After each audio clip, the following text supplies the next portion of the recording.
to the topic. We're going to talk about. I want everybody to understand what I want to do here is I'm a marriage counselor, and I'm trying to provide the counseling between the police, law enforcement body, and the people.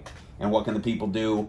And in very broad strokes, it would seem pretty simple. But I'm absolutely not here to be anti-police or anti-anything, and I don't want to go through the things. I'm anti-you three. But police in general, I'm a pro police.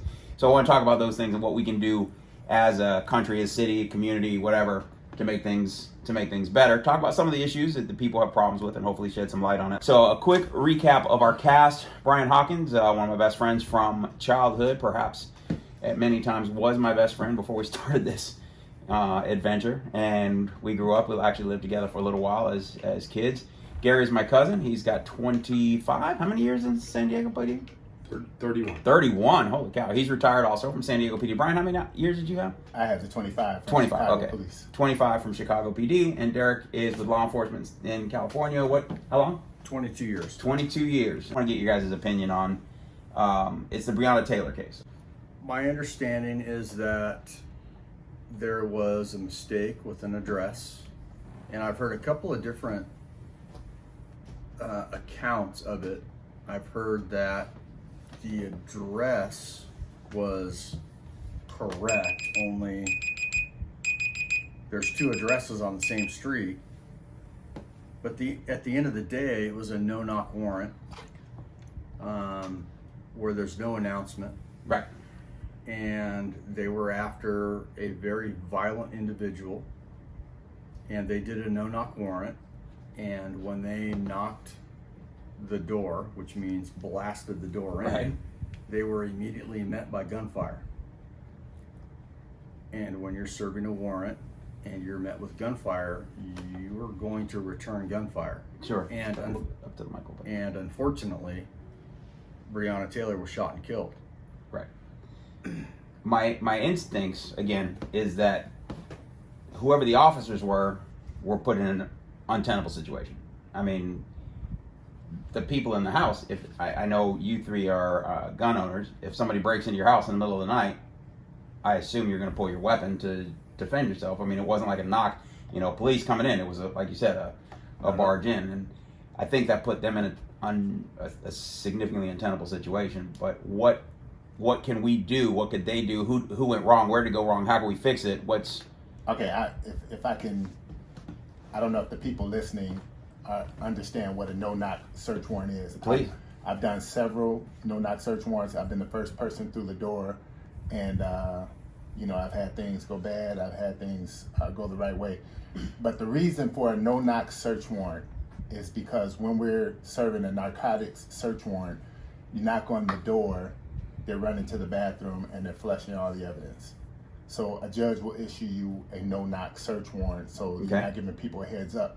But with that being said, as soon as the door comes down, everybody on the team is screaming, police search warrant, police search warrant, let me see your hands.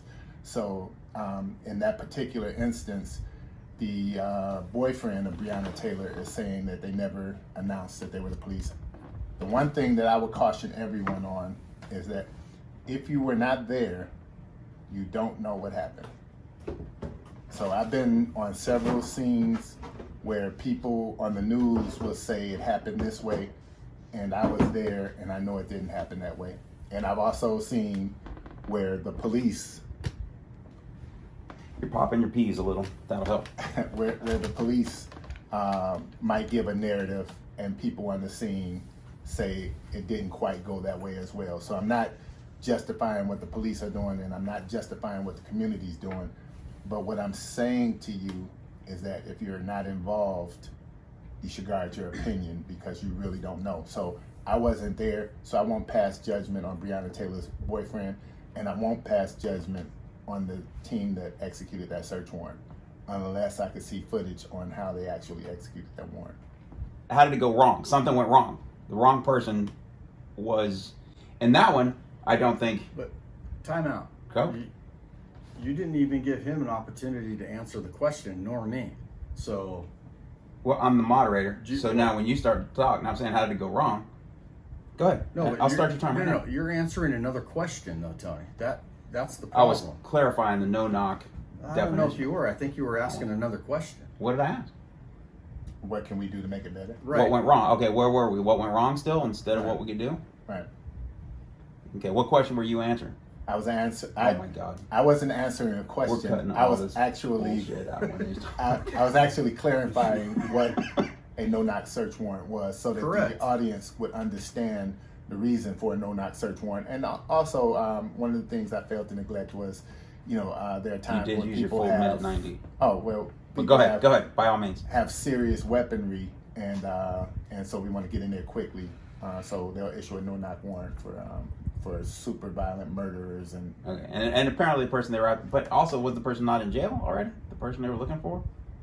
That I don't know for sure. So I don't. We'll get back to that in a minute. I will see now, Gary. Your 90-second take on the Breonna Taylor incident. As I mentioned, I don't really know a lot about that case, but I have done a lot of search warrants. I've never done a no-knock warrant. I feel comfortable with knocking on the door, and if the dope gets flushed, the dope gets flushed. A lot of the cases, a lot of the ways you can work the case is you already have evidence on the person anyway, due to controlled buys or undercover buys anyway, so you could still arrest them. Okay. So it's But not the end of the specifically world in a if- no-knock. Yeah. I mean, I understand the parameters around it, and getting back to that, you want to apparently chime in, so I'm going to hit your start button, and Please do. I'm gonna. Go ahead. No, you start talking first. I don't want to cheat you out of a second or two. I know you're watching. So my brother. Okay, I'm starting. So my brother hit on it, and it's not only dope, but it's no-knock warrants are extremely difficult to get. I mean, it's got to be It's rare. a violent, atrocious felon. Okay. And I've heard the same things you've heard, that the individual was in jail, and so I will not argue the fact that maybe the person that did the final prep for the warrant didn't do their job 100%. And if that's the case, that's awful, because ultimately someone that didn't deserve to die died.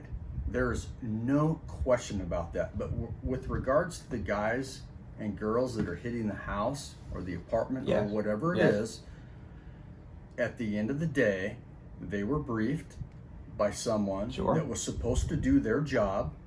Whether they did or they didn't is a problem. There's no doubt about that. But at the end of the day, they had a no-knock warrant. Yes. They hit a door. They received And gunfire, and and fired they back. returned. Now, I have, and on the flip side of that, I have no problem with that. I have no problem with the police officers in there, the procedure, the way it happened. I have no problem with that, because if you are going on a dangerous mission, you know it's dangerous. They tell you it's dangerous. You get shot at. I don't expect anybody to say, "Hey, wait, guys, wait, hang on. I got a no-knock. We gotta sort some stuff out first." I don't advocate that. I mean, I don't. Have my 90 seconds? Yeah, you get. This is the rebuttal round. You don't get a full 90 seconds, but you can have. Just like my brother here was saying, a lot of people get the tap Just to clarify, none of them are brothers. when the warrant is issued. They need additional bodies to hit the house. Yes. So some people were going about their business and say, "Hey, you're going on a warrant. Hey, you're going on a warrant. Hey, you're going on a warrant," and they hit the house, hoping that this individual did his homework, did his due diligence. And when you respond, I find it hard to believe, but I was not there, that when they went through the door, they weren't yelling police search warrant. It's so standard all Okay. across the board. Now, if for example, I'm at home, and I'm one of you guys with, loaded guns and, trap doors and everything, apocalypse prepared houses, and somebody bursts in and yell, "Police, police, police," and I'm like, what? You're not the police. What are you doing here? I think it's reasonable that someone would defend themselves. I mean, I think that if you guys were being robbed, the situation would be different. Even if somebody yelled, I mean, I'm a person. I've been the affiant, or the person who wrote numerous search warrants, okay, and I've been confronted coming in the door several times. But my hat my coat, my badge, everything about me says police. Okay, this was in the middle of the night. They were asleep. Okay, in the middle of the night. I've done them in the middle of the night. But what I'm I've saying done them is, old dark 30. you're talking about from your perspective and being prepared. If you're the homeowner, if you're laying in bed, I'm saying That's not what you said. You asked us specifically if we were in bed at our house. right. Okay, that's what I'm saying. If you're I'm in saying bed, if a policeman so that's totally in different. full regalia well, is coming through my door, announcing his office, and has on all of the identifiable gear. and you Yeah. think it's reasonable that a completely mistaken person, I'm telling you from the perspective of someone who has hit the wrong house and with a no knock, with a no knock. they should have shot you, man. It shocked me, but again, So I'm it coming sounds through like it the might be door. happening more often than. I'm saying it happens. Okay, and I'm saying the reaction of the person at home, a homeowner, any homeowner in a house. I'll give you one that specific I'm gonna that have to put you on happened the with me. clock if you're gonna keep going. Okay, well, I'll No, stop. go ahead. Go ahead. No, But Go. if what you're saying is the reaction of the homeowner is what you're saying it is, well then understand that the reaction of the police is going to be the same thing. And again, we agree. I assume that the police did not do anything. The police who served did not do anything abhorrent, out of bounds, whatever. They did what they were supposed to do. We're the police. We knocked in the door. We said, "Police, police." They were shot at. They returned fire. Right. That part, I have no. Right. I'm saying to Other than you, the tragedy, I have no problem with the execution. if they hit the wrong house, if the person they were looking for was locked up in jail, then the person who wrote that warrant should be in jail. That's pretty. Now, solid. I'm telling you from the perspective of a person who has hit the wrong house. Now, What happened to the person who wrote the warrant for the wrong house when you did it? Well, I'm saying I didn't kill anyone. No, but it's still. I mean, that's Right. seems I like a hit the pretty wrong house. colossal mistake. I tell you one specific incident. I hit a house, and the informant. So everyone's seen on TV where you catch somebody, flip them, he gives up the next higher up person. He chickened out at the last minute, gave us a lot of background information on the person we were supposed to hit. The person existed. The person was on parole, like he said. The person did at one point live in that particular location. And so we did as much background information as we possibly could. And when we hit the location, there was a 90-year-old woman praying in front of an altar, and I had my weapon. I had a team behind me, and I had to stop everyone immediately, turn my whole team around, push them out. My lieutenant and I sat there until her 3 sons got there, because they were city workers. But again, what happened to the person who wrote the warrant for The this person who $490? wrote the warrant, I took responsibility for what I did. I stayed there, identified myself, explained what happened. They got a complaint against me. Plenty good. Okay, now had that person not been a 90-year-old woman, say it had been her son, and they opened fire when you walked in, and it was the complete wrong house. Then I'm saying to you, then I have to deal with the consequences of writing that warrant, and I've got to account for what I actually wrote. So again, I did my homework. I can articulate everything that I did. Yeah. Right. So if that person was in jail, I would have known that person was in jail. That person was not in jail. That person was on parole, and the person was 2 doors down. The informant or the source of that particular warrant chickened out at the last minute, and he told us, "I told you that one instead of this one Oh, because he I flipped. didn't want to flip on my boy." Okay. So that's how that whole thing evolved. But again, I'm wrong. I'm wrong. And again, and that happens. It borderlines on ridiculous. I'm talking about it is a gray stucco house with a white trim, and the letters are above to the right of the front door, bearing black numbers that are 3 inches tall, that bear the numbers 3526. Okay, so all that detail, how does this slip through the cracks? Well, you didn't even let me finish. No, all right, I'm gonna say your time. Go ahead. I'm just saying, you because you're not in law enforcement, have no idea how hard it is to get a search warrant for residents. It's Okay. really hard It's really hard for the police to come into your house. It's really hard, and exponentially harder for a no-knock warrant. It's ridiculous. But yes, the person that's in charge of that search warrant should check the day of the warrant that the person is not in custody. But we do show up early, way before the warrant is served, to ensure, okay, that's my suspect. He's in the house or she's in the house. Absolutely. They live there. We've verified that. Right, but what I'm saying is that didn't happen in this case. I'm talking about, and then You don't know that. You don't know. We we weren't don't there. know. We weren't there. don't know that the person who was shot and killed. We don't know that. We don't know they weren't on the The warrant. person that was shot and killed wasn't the person. Breonna Taylor. Was not the person on the warrant, Tony. That's what I'm saying. That's exact 100% what I'm saying. Okay, I'm not saying that there wasn't a mistake there. Okay, so that's, I'm just. and I'm not saying I feel like you don't truly understand how hard it is to get a warrant. That's all I'm saying. And Well, a no-knock warrant, exponentially different. I disagree, because I do think I understand from what you're saying. It seems very difficult and very detailed and very organized. I'm saying that through all of that, something went wrong, Okay, and then somebody is dead because of it.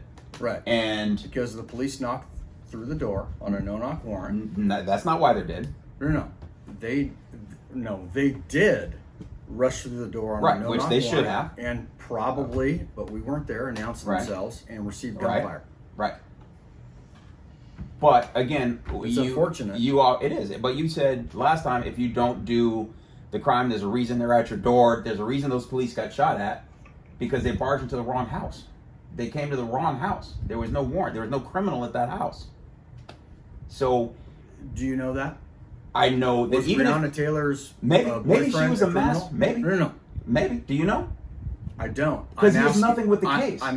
He has nothing He to do was with the one that case. shot at the cops, don't he? Yes, Yeah, because somebody burst into his house. He had a concealed carry, so Yeah, it was. so he a- had yeah. to be cleared. Yeah. Yeah, he did what most people who own guns and want to defend their house would do. If somebody barges in your house in the middle of the night while you're asleep, he's trying to protect himself. So even if he's a mass murderer, that doesn't give justification for the whole act. It's irrelevant unless they knew that going in. From the perspective of the homeowner and the person who's in bed that ends up dead. Yes. So I think that's where you all have an impasse. So from the perspective of Breonna Taylor and her boyfriend, Tony, you're absolutely right. Yeah. From the perspective of just a guy tapped to go on that team to hit that door. No, and I've said that. I don't have a problem with the guys doing that. I have no problem with the guys doing their job. And if it were the right house and the guy was, knew, he's got a warrant, whatever, and he opens fire, he I don't want to say deserves to get shot, but if you're being chased by the police and you decide to turn your weapon on the police, what happens happens, and I'm not gonna defend that. But in this case, the person who got killed, the person who got shot at, and I'm saying, if I were in bed with a weapon by my bed and somebody bursts in the house in the middle of the night, my reaction is going to be to do that. And my point in saying all that, and I know I took the slow boat to China, was that there are so many subtleties that, because you can have a cousin come that you know to be a good person, spend the night at your home, the police are watching him, and he's a dope dealer, and you don't know. And the police break in your house because he's there. Right. And you, as a lawful gun owner, are going to defend your house. So, and I'm yeah. saying, so there's so many subtleties that we see. I'm not trying to oversimplify it. I'm not trying to paint anybody Yes, with a you brush. are. No, I'm not. You kind of are. I am not. What am I simplifying? You're simplifying. No, I disagree. He just said it. All right. So Okay, I'm saying that the people who did their job, the police, are justifiable as far as I can tell. They did what they're supposed to do. with the exception to the person who wrote that warrant. All right, so another one in the news recently that I'd like to talk about is profiling. It never happens, but it always works. And I think there's there's studies. I got 10 pages of studies that show, like Camden and Vegas and Ferguson and all these cities that show that the numbers are disproportionate. You were undercover for a while. What was your... When I left, I was in gang investigations, so I had a 10-man team, kind of like what you see on Chicago PD, although that's serious. Didn't that thing say Yes. it's a and created by Brian Hawkins at the No. No, but I had a 10-man team, and we were in gang investigations and organized crime. So Okay, and Garrett, what was your you were undercover for a while, right? Yes. Yeah, and I know I've seen that really cute picture of you in a uniform, so I know you were in a uniform for a while. Right. What's the day you're patrolling? Now, have all of you patrolled in some? Yes. Yes. Okay. I'm going out on patrol. Clock in, you go out. We'll start with Gary, then Derek, then Brian. What are you looking for? What are you doing? What's going to get your attention? And what might I consider racial profiling?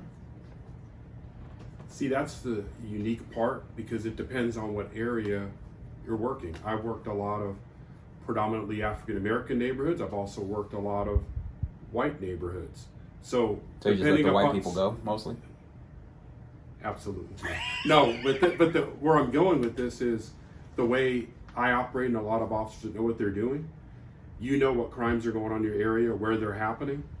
And if I have a call, if I know that there's been a black pickup truck that's been breaking into a particular area at night, I'm going to sit in the dark when I have time and wait for a black pickup truck. I don't really care who's in the car, and pull it over and and I'm not going to say make an excuse, but I'll follow the car and the tail light's out, something's out. I'm pulling them over. My probable cause is the tail light, but I pull them over. I look inside and I see 4 stolen stereos and 4 stereos ripped out and 2 purses. That's going to be an issue. We'll kind of go from there. So I really don't care what race anybody is. It's more what their actual actions. Derek, you're not black, but you're a good guy and you're honorable, despite your mustache and cowboy hat last time. But those things being said, so what would you do in a daily situation? And when you go to work, start your day, what are you looking for? What he was describing right there is criminal profiling. And I'll tell you this right now. If the community does not want their police officers criminally profiling people, they're out of their mind.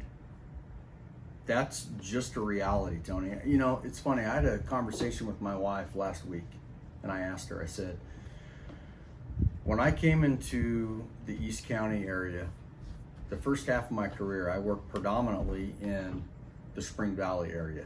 And I asked my wife, do you think I profiled people? And she said, no, I don't think you did. And I said, I absolutely did. And then the second half of my career, I worked mostly in Lakeside, Santee area. And I asked her, do you think I profiled people?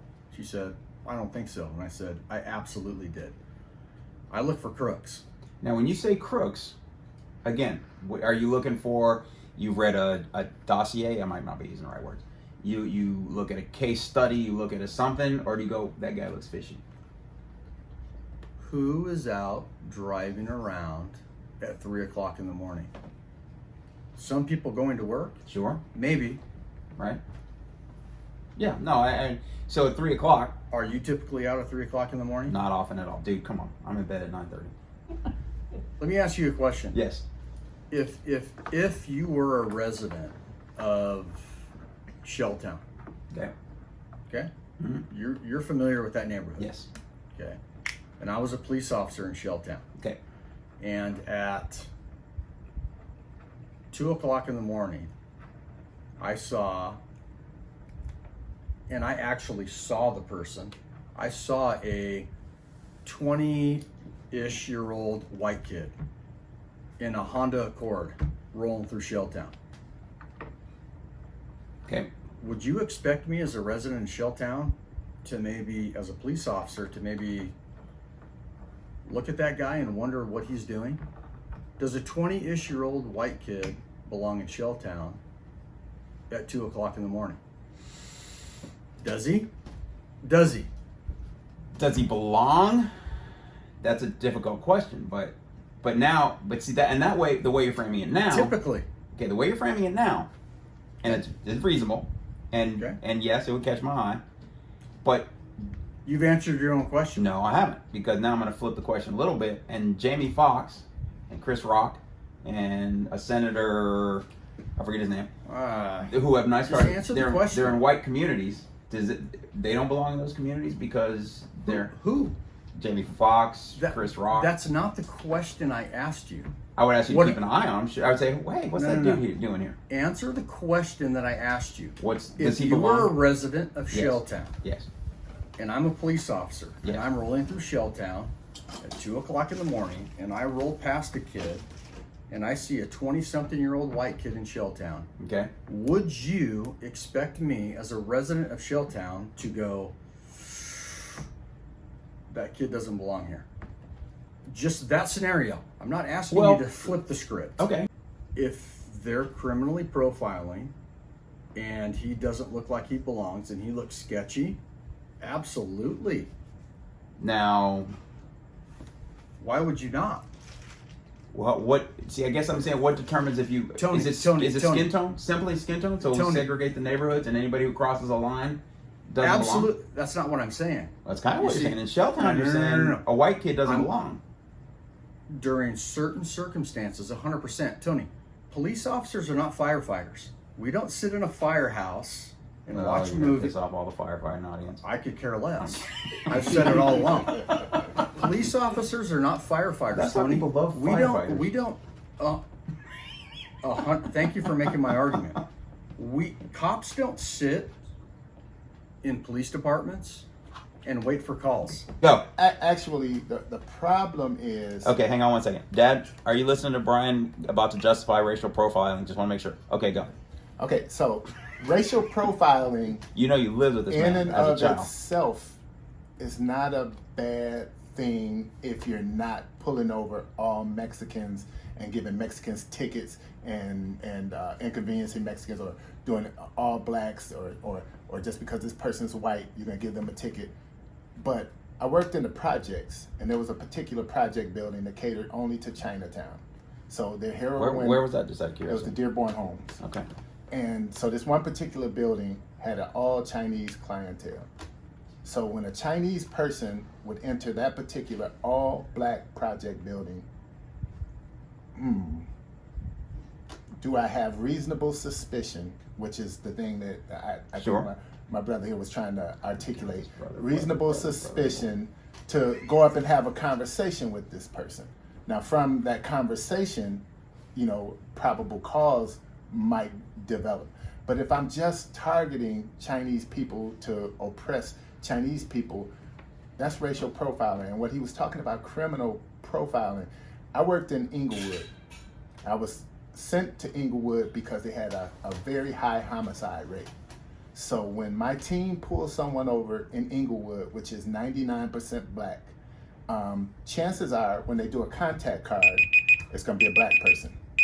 And I'd like a little more time, Geraldo. All right, you can have your 30-second extension. Okay, so when my team pulls someone over and does a contact card on that black person, because this area of operation is predominantly black, at the end of the year, the stats come back on my team, and look, they only pull black people over. Well, this area that we were called to patrol because it's so violent is 100% black or 99% black, and every car that we stopped that ran a stop sign or bought dope or sold dope, everybody that we're stopping is black. Because the area is black doesn't mean that we're oppressing black people. And so some 100% people, I agree with some that. people have an agenda, and you have to be careful of how they play with stats. Now, I'm not suggesting that racial profiling doesn't occur, because it has occurred to me. So, but I'm just saying to And you, your brother. everything is not racial profiling. Some of it is criminal profiling. Hey, I like how Tony likes to start the conversation out by saying, "Let's not talk about not committing crime and Right. doing bad." No. Oh no. That's exactly where you start, Tony. That is exactly where you start. Bad The kids. people on the periphery have a lot of problems with law enforcement officers because they don't commit crimes. They're just on the outskirts and get stopped and harassed for no reason. And that's Yes. and that's rampant. I don't know how rampant it is, but it exists. And I'm not saying it doesn't. Okay, and I'm not saying it's rampant.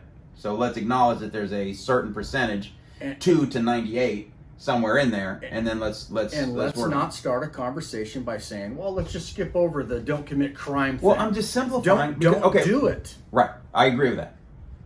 My son just got written a citation by a department. Did he get arrested like my son? No, he was speeding. Oh. And so guess what? He got written a citation by a department. And I looked at the citation because I found it on the floorboard of my wife's car. And this is what I did. The officer did you a favor and wrote you for 90 plus instead of exactly what you were doing. So this is my point. Okay. And I had an argument with my wife about this. I went, what? Don't do that. Well, you know, honey, sometimes I'm driving down the freeway and I'm not paying attention, and I look down and I'm doing 90. Yes. And I go, well, guess what? That doesn't happen to me. Well, we're not police officers. No, there's a speed limit. Sorry, you don't have to like it. No, and you don't have to like the laws, but guess what you get to do? You get to obey them. Right. And if you break them, you get to pay the penalty. And I am Period. 100% granting that. No. Atlanta. Let's go back there. Oh, the Wendy's guy, Let's go back there. not the tamale guy. No, Atlanta. Okay, the tamale guy was. So if we're going to abide by your rule, well, let's just forget about No, we that's all not got what to I'm follow laws. No. Yes. That's exactly where we have to start, Tony. Yes. What happened in Yes, Atlanta? I am granting what you that. happened in Atlanta? I don't care, to be honest with you, and I didn't study it. I You didn't look. absolutely I didn't spend should care. I didn't spend one more second on it. I didn't think about it How since dare you? Since you brought Why it up. wouldn't you? Because this isn't my life, man. I got a wife and kids and a job. I don't sit on the internet and look for bad cops or scan the news channels. I don't do that. There's a difference in just grabbing somebody because they're poor or somebody's hanging out on their block. And so a 15-year-old kid that has a pistol has a body language. And a police officer understands it, and a gangbanger understands what that look is, Yes. what that posture is. So when I see King Kong, little King Kong, you know, with his hand in his pocket, I'm going to go have a chat with him. Whether he's black, white, Hispanic, or whatever, if he's in a particular violent area, it's my job to go up and introduce myself. And in doing so, I'm going to do a protective pat down. And if King Kong has a pistol, I'm going to take King Kong to jail regardless of his race. But I'm saying to you, what's being erased from the equation now out of fear of racial profiling and everything else is instinct. Because just like in poker, people give off certain tails, criminals give off tails.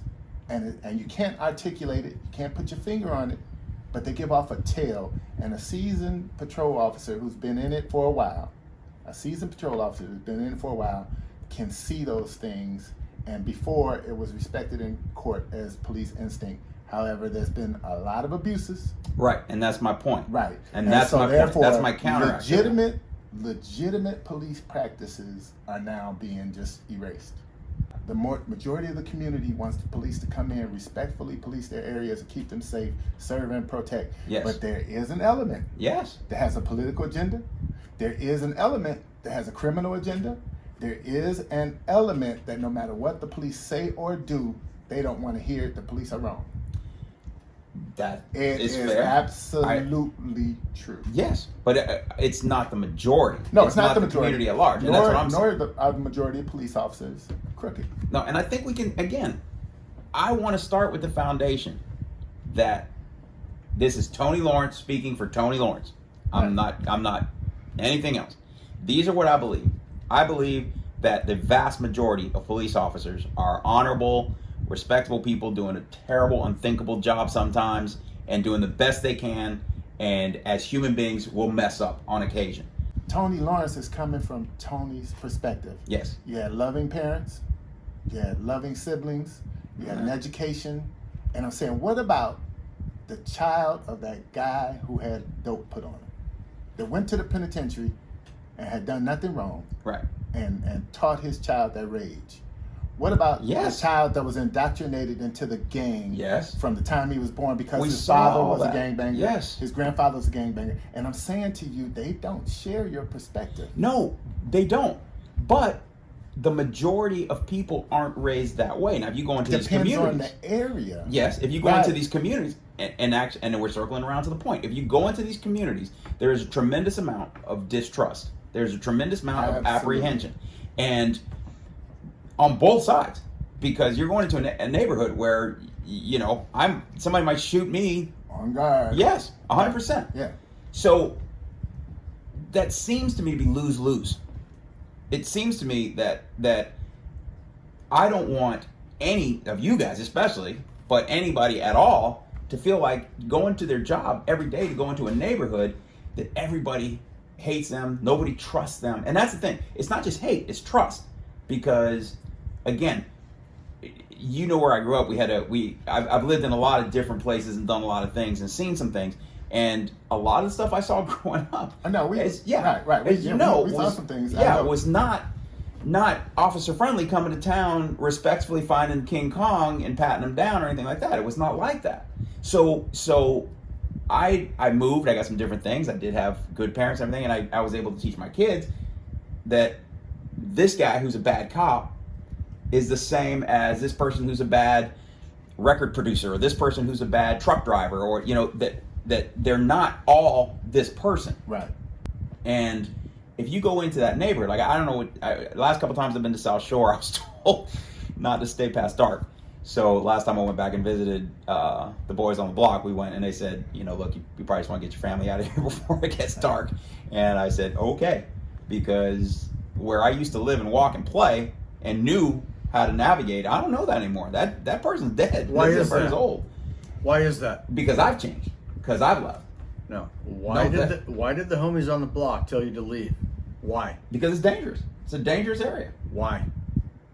Because there's fights and killings and robbings, and I mean it's There's active gang wars all Yeah, over the there's- place. I'm asking you, Okay. what do you think the community of that neighborhood expects the police to do? Do you think they're fans of the police in No. that neighborhood? No. So what do you? But I also think the what police do that you go think- there, aren't fans of the neighborhood either. And I think that it Come on, man. what?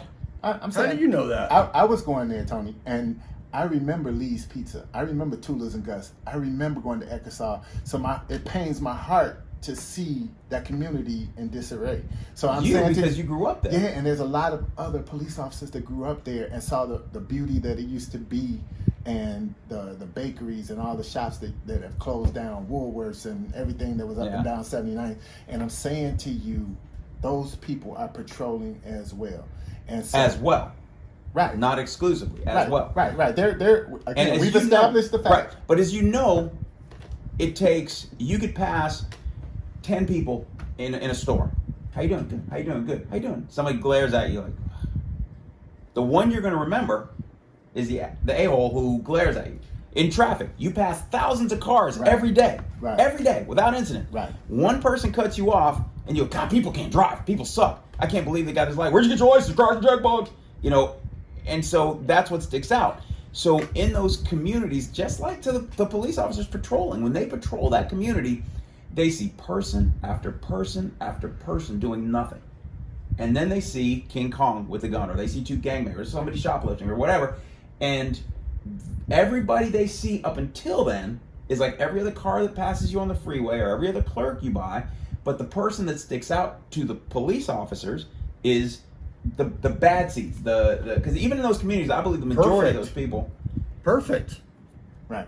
But then, Perfect. yes. Now the problem is there's a percentage of those police officers who treat everybody they pass like that one. And so, when I was patrolling, I waved to people, I helped old ladies and everything else. And that's awesome, and you should. But the police officer they remember is who? Correct. yes. Correct. Right. Yes. The police officer they remember. We all acknowledge the same thing. Tony, how about we start at the beginning with in the community, stop committing crime. That should be, Okay. in my opinion, don't blow me off. I'm not. That's blowing the you off. I starting accept point. that. But right, That's Yes. the starting okay, point. and the other starting point is don't come into communities and harass people. No. Because that, No, yes. no. Why is that not a starting No. point? Why is that not a starting point? Why is it okay for a Don't- police officer to come in Don't and commit rattle crime. his saber? Don't commit crime. I didn't commit a crime and I was harassed, and lots of us were. It happens all the time. So why is it okay for police to come in and saber rattle in the name of patrolling? Because to me that's a crime. To me that's the offense. Is don't come in and tell me. You want to always move beyond. No. No. accepted No. You always want to go beyond these four walls. Don't commit crime. My son got a citation the other day from the same police agency that I work for that he should have gotten out of. But you know what? He didn't. He got a ticket because he deserved it. Don't commit a crime. That's where it starts. It starts with a parenting. Don't commit crime. Okay. Don't commit crime. Okay.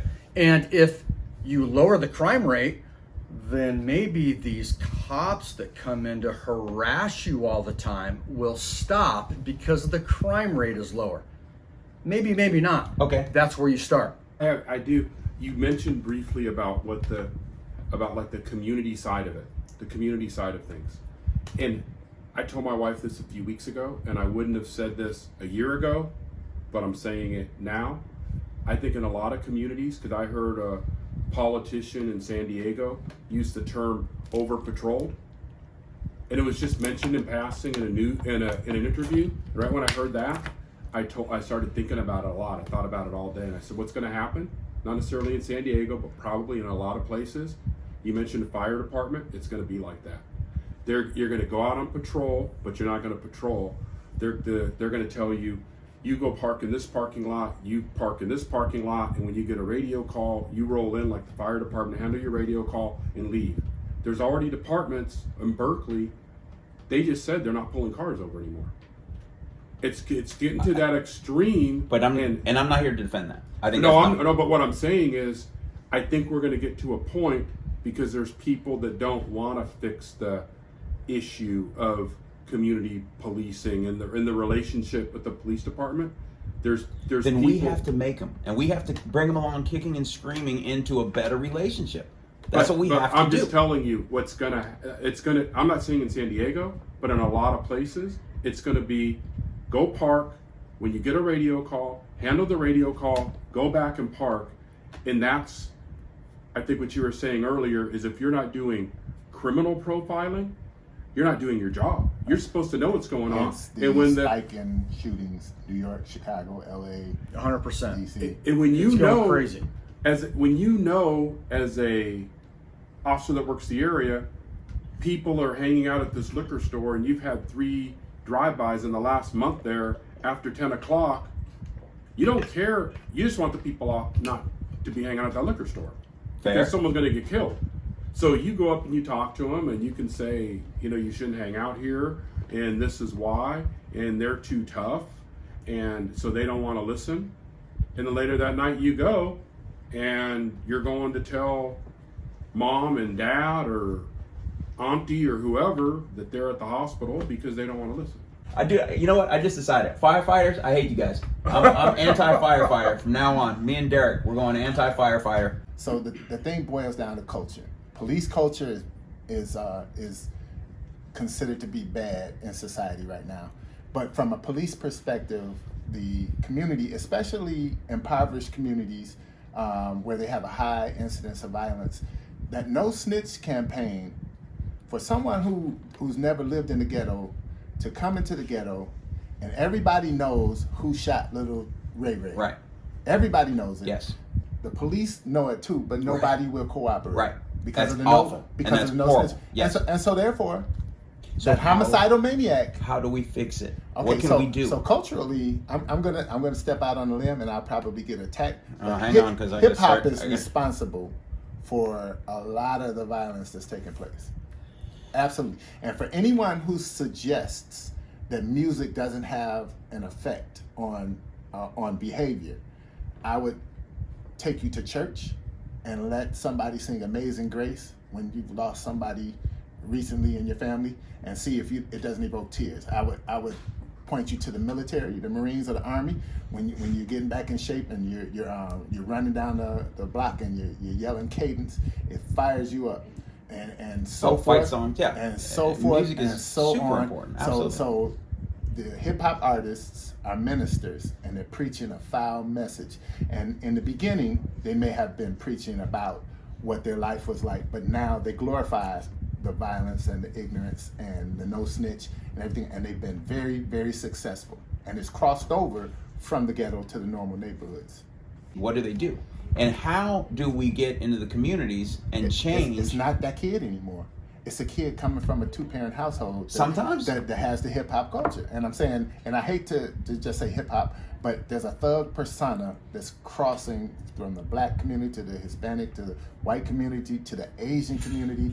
Everybody's trying to be a thug. And I'm not suggesting by any stretch of the imagination that this was right, but Trayvon Martin had on a hoodie, had it pulled over. You don't want to and get that's Trayvon Martin. No, I'm saying George Zimmerman is wrong as two left shoes. Okay, all right. Right. I'm not justifying George Zimmerman, but he profiled Trayvon Martin. He's an ass clown with a permit. He didn't He's have an any ass clown business. with a permit He didn't have any business. that thought he was looking at a thug. Right. And honestly, if a police officer did that, I would be disappointed, Right. but I wouldn't be enraged the fact that this guy got off. Let me tell you one of the things I did, and I'm gonna shut up. At my gang talks, we had a white guy come in with a Ku Klux Klan outfit, and when the audience didn't know that it had started, but he just walked around. And you would see it was like a swarm of piranhas. They were getting worked up. And, then we start the gang talk. But our message was, you're reacting to the way he looks. He's a pastor. He has a black wife. He has mixed kids. And he's not a racist. He's not a Klansman. But because he looked like a duck and quacked like a duck, you thought he was a duck. 100%. Right. So I'm saying the hip hop culture with everything looking thug, everybody want to dress in black, and I'm saying you're going to get a reaction. And I'm not saying it's right or wrong or other, but you're going to get a reaction. And I will agree with that. And I'll agree if it goes further. It goes to white guys shaving their heads. Right. It goes to you don't have a goatee so much, but the goatee bald look. I mean, mullet. That's the mullet. Right. Right. So right, wrong, or other. Yeah. But yes. And there's an important part. We're all taught don't judge a book by its cover. And the reality is you're gonna judge a book by its cover. And we all design our covers. Oh, you know. Yeah. I'm judging all three of you guys. Turn into a zebra. No. What I'm saying is that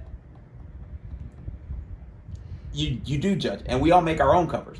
Everybody here, you look the way you look because you've decided to look that way. So you, Tony Lawrence, as a police officer, the community screaming that you come in here, they're shooting our kids, shooting 1-year-old kids, all of these thugs over here, and you see a group of kids walking with black hoodies, the sagging pants, and they got the hoodies pulled over their faces. Are you going to stop them? It's racial profiling. No, it's not. It's racial profiling. They haven't done anything wrong. No, but it correlates closer to criminal profiling. But the idea is there's a senator in a car, celebrities in cars, rich, affluent people pull over and over because of the color of skin. Now tell me how that was criminal profiling. Give me an example. Pulled over because of the color of the skin. Tell me. Tell me how. Chris Rock. Okay. Started live streaming whenever he got. You can all look this up on YouTube. Pulled over for what? Nothing. He was never given a ticket. And once they found out it was Chris Rock, and once it was, don't say that. Well, then you have to watch pulled over for nothing. He was pulled over and not given a citation or not given a reason, and he filmed it, and it's on. And you can watch the cop try and explain why he pulled him over.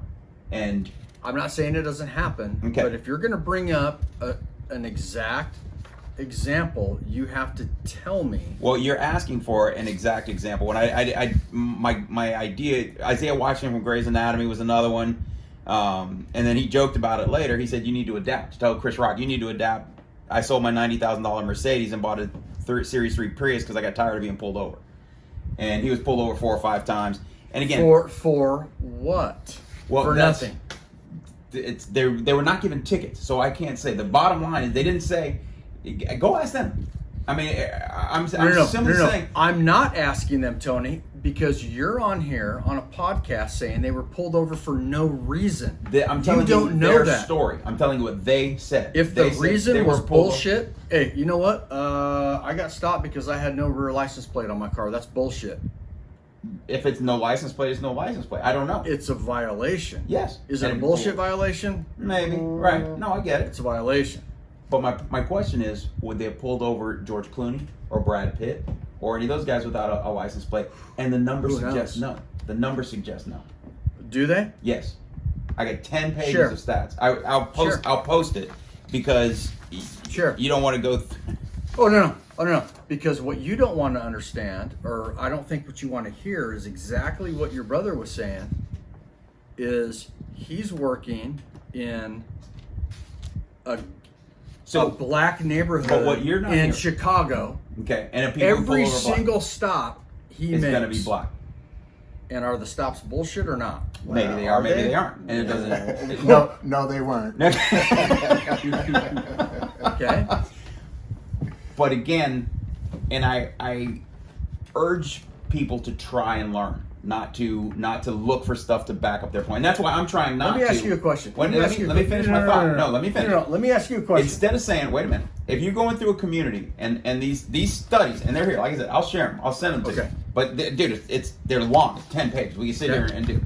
But the numbers show that the percentages in the community of a 90%, 99%, 50%, Okay. the numbers of the population don't match with the numbers of the apprehensions, arrests, motors, and everything like that. It's a ton of stuff. Read it, crap on it. I don't care. I didn't make it up. But these cities and cities and cities. I mean, dozens. There's, like I said, there's 10 pages of these. And Tony, that's why I was telling you, be careful of statistics. Yeah. I know. because I know. They're so easily skewed. Would it surprise you, Tony, that a certain sheriff's department in East County rolls through East County and stops people every single night on bicycles for not having lights on their bikes? Is that chicken shit?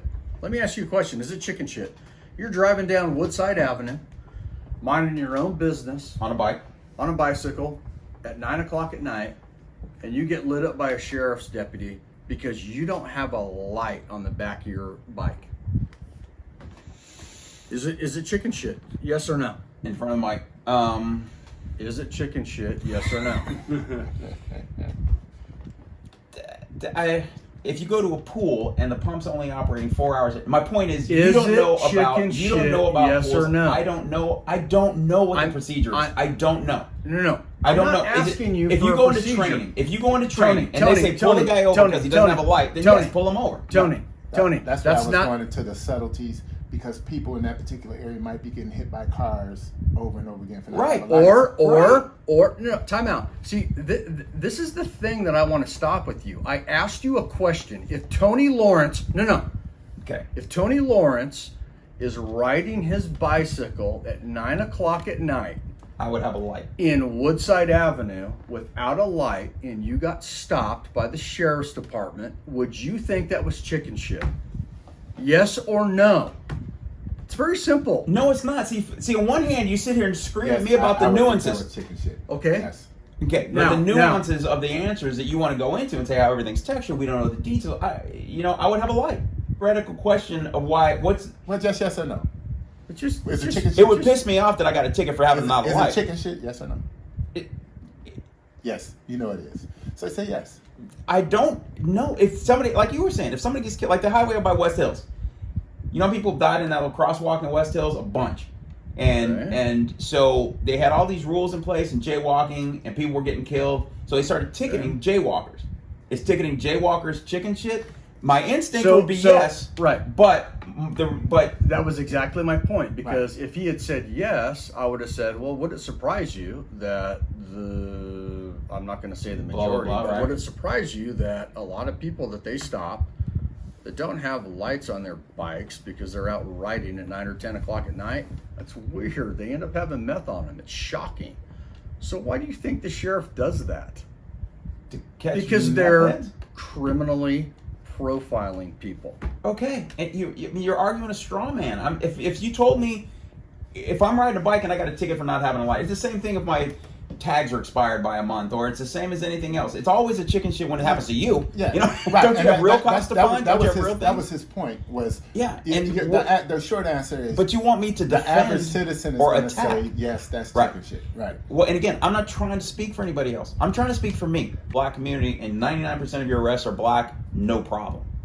That's what these numbers say. They say that if you're 75% and you have 80% black, that's okay. That's within the margin of random. But if you're in a 50-50 community, if you're in a 90% community and 100% of your arrests are black, if you're in a 50-50 community, 75%. And I'm not saying that doesn't happen. And I'm saying that, and that's all I'm saying is that it does. And then we need to look at it. We need to consider it. I'm not using it as a condemnation. I'm not using it as a sledgehammer to. How many of those people that are in that study were committing a crime, Tony?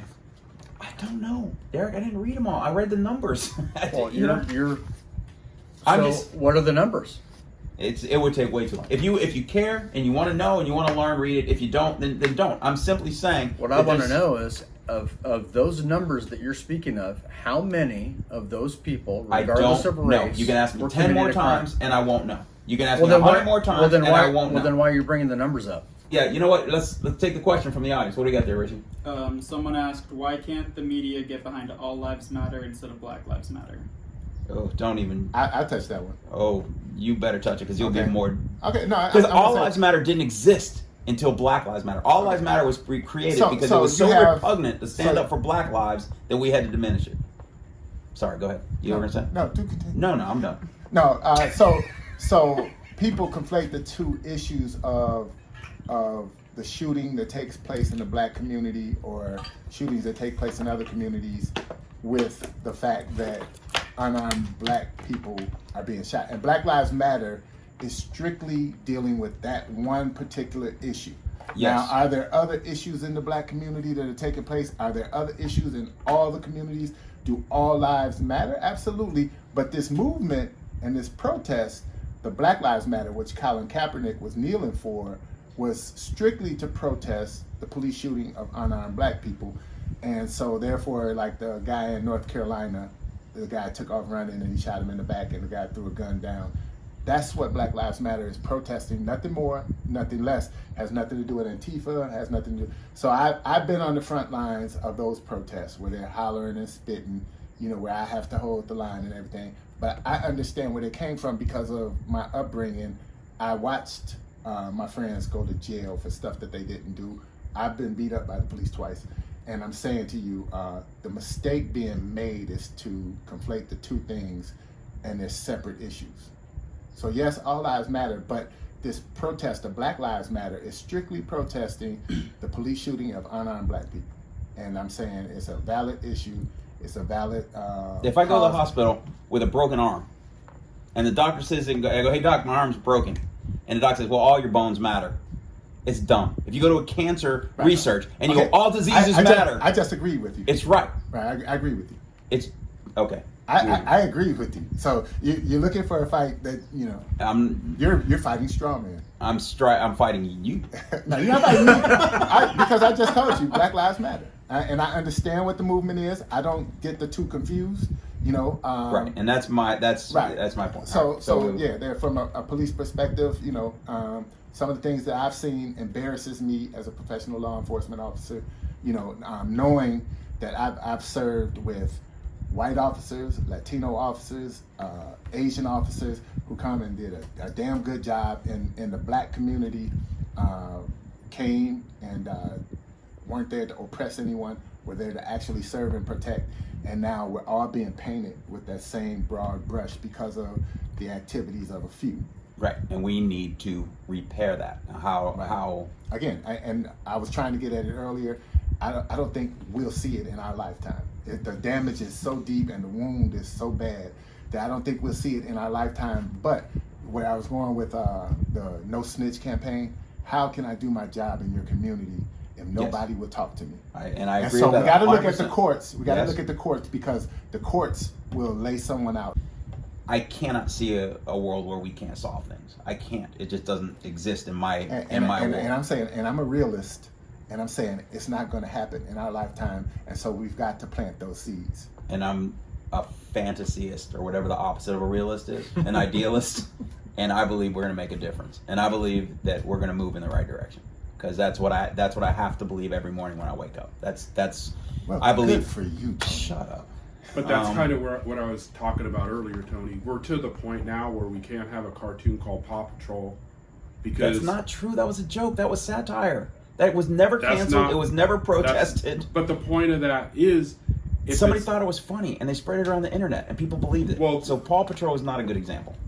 Well, that's okay. Not Paw Patrol. Okay, Paw. Well, the point I'm getting at is, we have people that they don't want police in their neighborhood. We have people that don't want to fund and that's police. problem number two. That's We have problem people number that two. want So to we get the defund the snitch. police. We get snitch program. Understand defund the police.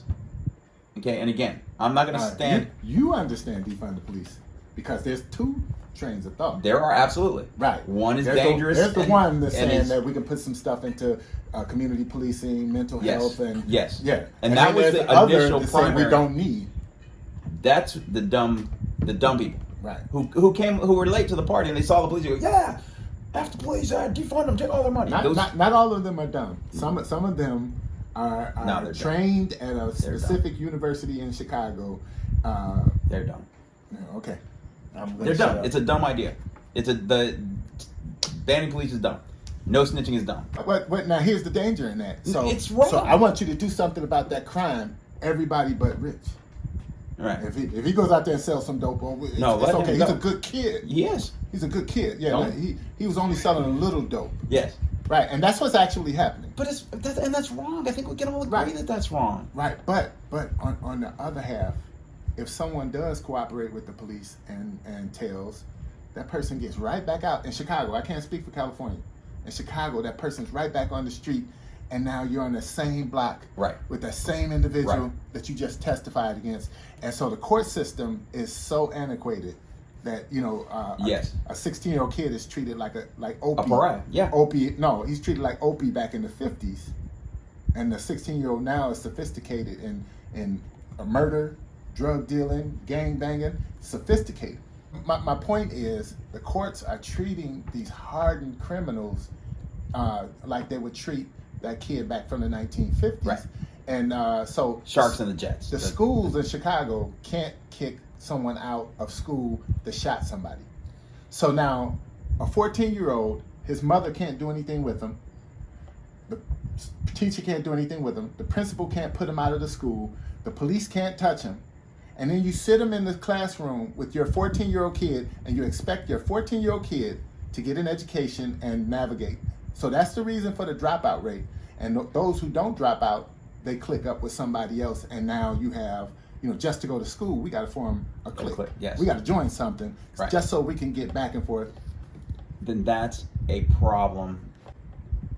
If the teacher's got to run around and chase this kid all day long, how effectively is she teaching The other the other 25 kids in the class. Right. Yes. So why is his rights greater than the rights of everyone else? Yes. Remove that cancer from the equation. Yes. When we agree on that 100%. Now let's find a solution. So, but now we're in a spot. Bad parents. Bad kid. Not all of whatever. them are bad Right, parents. Whatever. Bad kid. I mean, whatever the reason. Satan's spawn. He's Damien from The Omen. Whatever the reason. You got this 14, 15-year-old kid, 16-year-old kid, whatever. Clearly not going to make it in school. Clearly has no interest in learning. Clearly has no interest in making himself any better. You kick him out. No, I'm not saying kick him out, but have a A curriculum plan. and Yes. a staff designed for his Yes. particular problem. Yes. Right. So I'm not let's saying kick let's him out. build. I'm not saying yes. throw him away. Then that's what I'm saying. And that's I'm exactly saying what I'm saying. separate the wheat from the chaff. Let's find an avenue. Let's find a path. Let's find a motivation. But society Let's find. doesn't have the stomach Then for we that. need to grow the stomach. What I'm saying is, why are we talking about what we can do today or tonight or tomorrow? Let's put a groundwork in place where we can change things. Let's fix things. Let's think outside of our normal constraints and say, okay, let's have. And it's a hard thing to say. We're going to take the worst kids and we're going to put them in a school. We've done that. It's failed. So what's the next step? How can we do it differently? What should we try? Should we try bigger fences? Should we try bigger guns, more patrol? What should we try? And until we start, there's two very simple realities. One, this is where we are. We can't change that. This is where we are. No matter what. Through 10 years, 20 years, 1,000 years, whatever it is, this is where we are. So we have to work where we are. We have to have no-knock warrants. We have to have, these things that have to happen. We have to have all that. Oh no, we're taking those away. I'm not taking those away. Oh, they're getting taken away. I'll be surprised if that happens. They're getting taken away just like the carotid chokehold did as soon as Minneapolis happened, which had nothing to do with the carotid with the death effect. chokehold, right? So we're already doing that. That's done Okay, well, because that solves it. it clearly doesn't. But Well, so Tony, your that's answer is do nothing. What's Tony, your answer? Tony? That's what that's what society says. Oh my God. I'm not talking for society. I'm talking for us right here. 4 people at a table. What's the That's answer? the problem is that we're not One society. of the things that I would say, Tony, honestly, okay, so stop looking at these criminal street organizations like they're dumb or, TV. Okay, dumb. TV They're not stupid. TV Right, they're- portrays them as, this big oaf with big teeth and knuckles dragging. No. The They're very guy sophisticated. who ran my neighborhood growing up had a PhD. And he worked on us and worked on us and worked on and just when I got my literature, somebody came in that had done a shooting. I'm in the basement shooting pool, and I'm listening to him give us all of this garbage. And somebody shot somebody, and he told them where to hide the guns. And now I'm having 2 conversations. I'm having a conversation with him, and I'm having a conversation with myself, saying this ain't cool.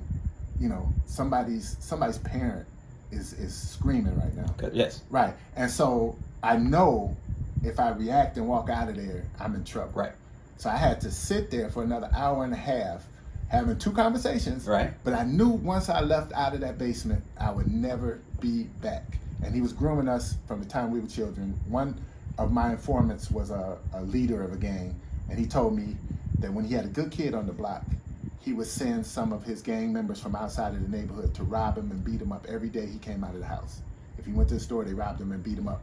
One day, his own gang from outside of the area, when they come to rob him and beat him up, the black guys, the neighborhood guys, beat those guys up and give him all of his money back that they've ever taken and say, hey man, we know you ain't in this, but you one of us now. All you got to do is throw this up and ain't nobody gonna mess with you over here. Yeah, So what does now, he do? so he now joins, he's of course. representing. Yes, of course. Right, he's representing, but he was just duped into having a favorable opinion of these rats. And the guy told me that he was in a chess match with the boy's mother, who was a church lady, working lady, trying to keep her son out of the game. He was in a chess match, and he won the chess match. And he was bragging about he won the chess match. Yeah. So first of all, you should have just shot him. And Well, now he's on the side of doing good things. to address some of these issues and perhaps come up with some solutions on a broader legislative step. Do you think? I would go. I would say yes. We need to look at the leaders and the politicians, but look at some of these reverends and these churches that extract money from the community every week, and then you do absolutely nothing to get out there and go into the vineyard and work. Vineyard. So all of these churches and not-for-profit organizations that are getting all of this money to do something in the community, they need to be held accountable because the community. they're Yes. absent. I agree. And that's churches, politicians, not-for-profit agencies. All of them need to be brought on the carpet. That's not happening here in East County, in San Diego. I can tell you that with my church right off the bat. With your church, I'm not, you can't speak and for I'm all not saying churches. all churches, Right. But I'm saying there are a lot of That was churches. kind of a blanket and statement. It was Yeah. fair. That That's was fair. kind of a blanket statement. fair. So I'm saying. That's fair. And it was one of those things where Yeah. if the shoe fits, it's not because 100%. I Right. deal with a lot of the gang talks I do and a lot of the community outreach I through some of the churches. So I was not making a sweeping indictment on all churches, mosques, but the it's thing fair. that I find Yeah. That's peculiar fair. though, Yeah, absolutely. to say not my church. No, And for sure. Your church is a good stuff. Yeah. the thing that I find peculiar is that so I do these gang talks and we do gang interventions and educations, and the Jehovah Witnesses have the same problem that the missionary Baptists have, but no, our youth people can't talk to their youth people, and they can't talk to the Episcopalians, who can't talk to the Catholics, who won't talk to the Lutherans, and to me that just turned me sour. Yeah. No, I agree. All No, of I them have the understand that. same Yeah. problem in the same area. Do you remember that pool table in our basement in Chicago? Yep. Yeah. Do you know where we got it? You stole it, didn't you? No, I did not steal it. No. But it was stolen. The disciples. My dad used to let them meet in the basement of the church, and he would minister and talk to them, and they were a gang. You know that you remember the disciples, they were not Boy Scouts. And they went to a place and they wanted to pay protection money, and the pub, the bar, wouldn't pay. So they came in, took the pool table apart, and took it out of their place and brought it to our house. True story. And they put it in our basement. About a year later, my dad was ministering to him, and after the meeting one night, ooh, you're videoing this, huh? Should I not? No, You have a right you to can remain edit. silent. Yeah, I can edit. You can edit. This is live. All right. How many people are watching? 19. 19. It's- All right, 19 people. You're about to learn something. So he met with these gang members. They were gang members, and he would talk to them, and he had a relationship with them. They took care of my mom. You know, when my mom was out, nobody messed with my mom. You know, in that window, because these people had her back and everything. One day, my dad goes into church to clean up, and after a gang meeting, and they found a dead body with his penis cut off, put in his mouth, with a note on his chest, and it was another gang member. So the scariest point of our life was when my dad said, "All right, that's it. We can't have this relationship anymore." And I learned the details obviously later. I was probably 12, 11 when it happened. Oh, younger than that even, because 10 maybe. But the reaction to, and it's weird to say, but it's a hopeful story, in that they were really disappointed that they let my dad down and did this, because my dad had been reaching out and ministering and trying to help, and you know, the scorpion's going to be a scorpion because it's in his nature, and that relationship severed. That's the problem, and that's where you design a curriculum and a staff that are programmed and trained and skilled at dealing with that particular problem. Don't be so reactionary right now. I mean, I feel a lot of overreactions going on, and a lot of people jumping on this bandwagon. And that's why, like, you look at the situation with Black Lives Matter, and you have people that are taking a knee, but they're not taking a knee because they want to. They're taking a knee because they feel like they have to. So why would you even take the knee? And you have That's definitely politicians with kente cloth wrapped around their neck, which they never had any African cloth around their neck 6 months ago. So why? It's a lot of game playing, and I don't get the point in it. I mean, you got to get, so it's almost, Well, the point is to get votes. Well, that's the point, but there's also people that realize it's a bunch of game playing, and it's insulting, in my opinion. At our county, until 2 weeks ago, we've had officer-involved shootings. As a very large city, we have officer-involved shootings. We never had people go and protest at an officer-involved shooting. Well, the homicide unit is still there and have to put a line of officers there, And so that the crime, I mean, that's never happened. Speaking for the community, they need to stop that. You need to find out, you need to get the facts, you need to be, and there are deaths that deserve to be protested. George Floyd is a great example. Breonna Taylor is a good example. But every time somebody gets shot, to protest before you see any of the facts is bad. It's wrong. It's dumb. And you got to stop. So the police have given a foul narrative on certain incidents that have happened, but I've been in numerous police-involved shootings where I know what happened because I was there, and so it's not my place or my job to get on the news and say, "Oh no, that's not what happened. This is what happened," because I know. So who that should the do that? detectives? I'm saying the detectives have to put a case together. Right. Right. And I'm saying, so as far as politicians are involved, I had a politician pull me to the side one time and he said, "You're looking at everything as right and wrong, black and white." He said, "It's not that way." Because I was trying to get them, I was raiding these illegal social clubs that had a lot of killings in them. And so I was wondering, why aren't you shutting these people down? And one of the high up commissioners in the city of Chicago took me to lunch one day. He said, "You're doing an honorable job. I respect what you do, but you don't understand the game. He said, we make more money finding the person that owns that building than we do shutting it down.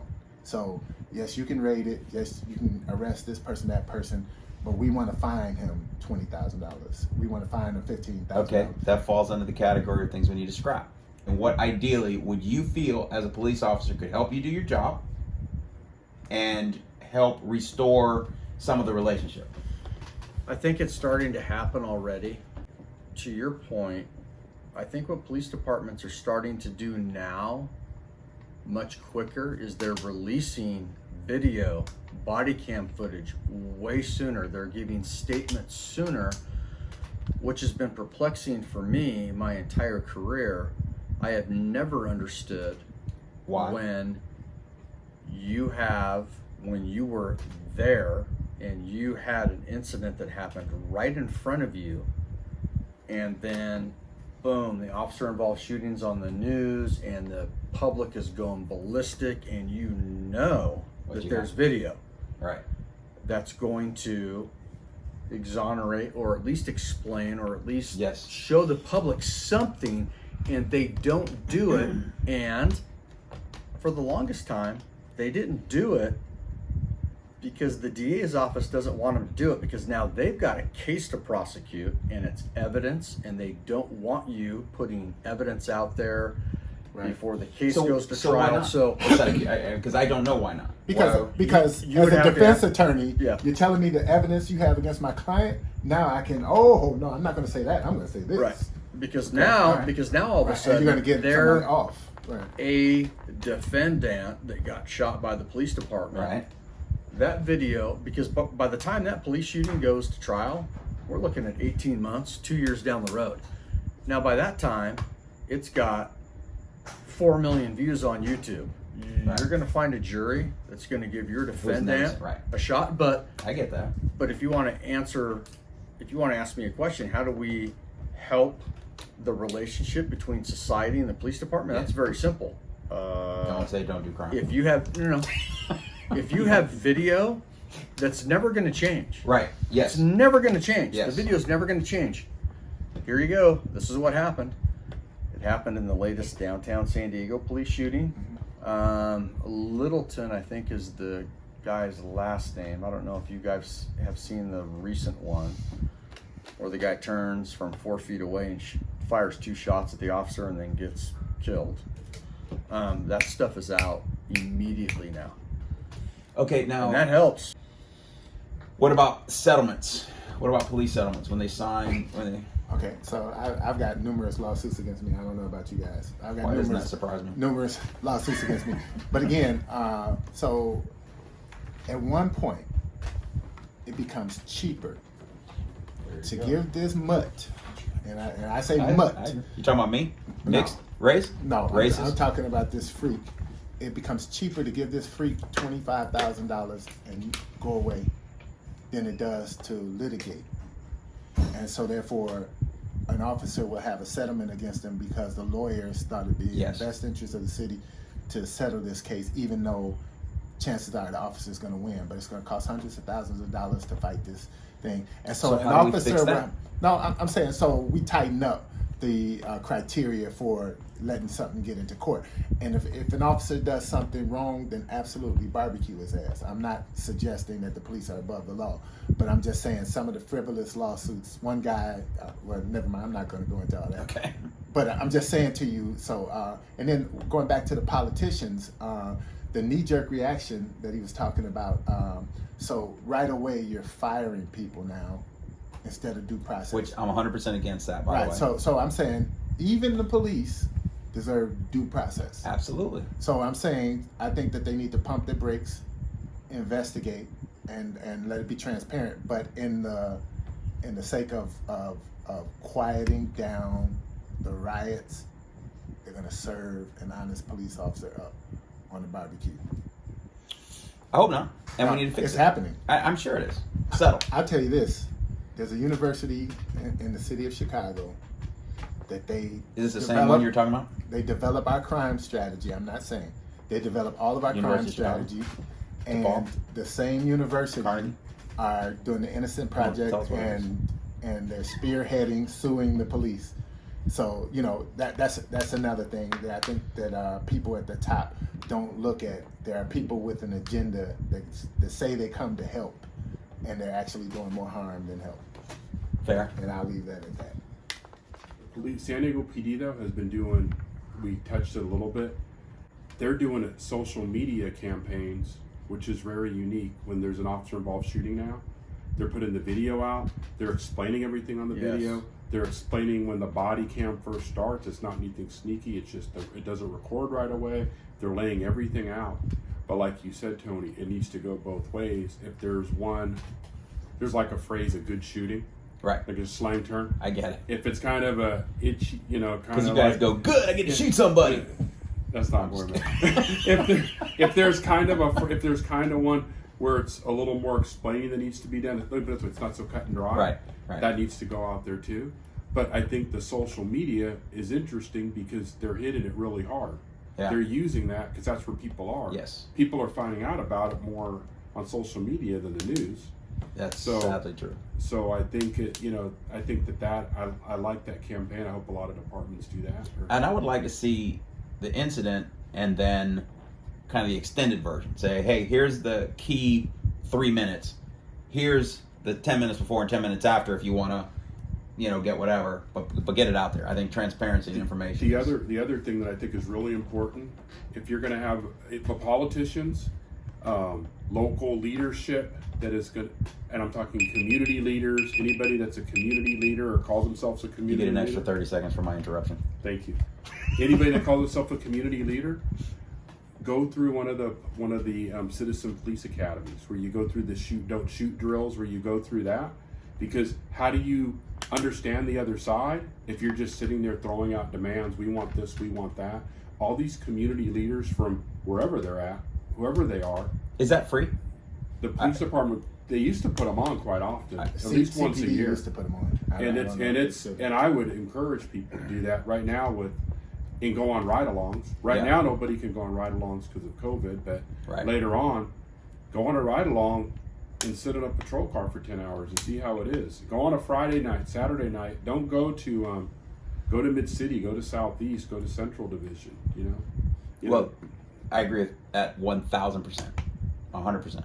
I'm going to go back to my soapbox and say it starts in the home. Sorry. Starts in the home. Don't commit crime. Period. Dot. Sorry. You've solved it. And Just saying. I was just gonna say Oh my God. that it's, Derek's time. He's got 36 more seconds.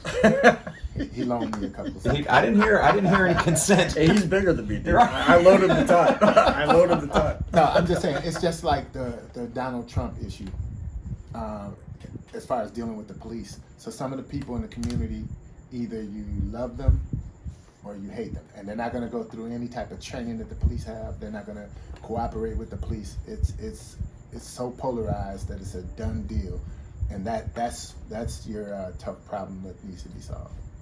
Look for Popular Nation. You're going to see a piece on this, right? Am I doing it right? Just Popular Nation. Just Popular Nation, and it's on YouTube, and you can check it out. And that's it from La Mesa. Good night, everybody. Tell everybody good night. Tell everybody. Good night, Reggie. Night. Good night.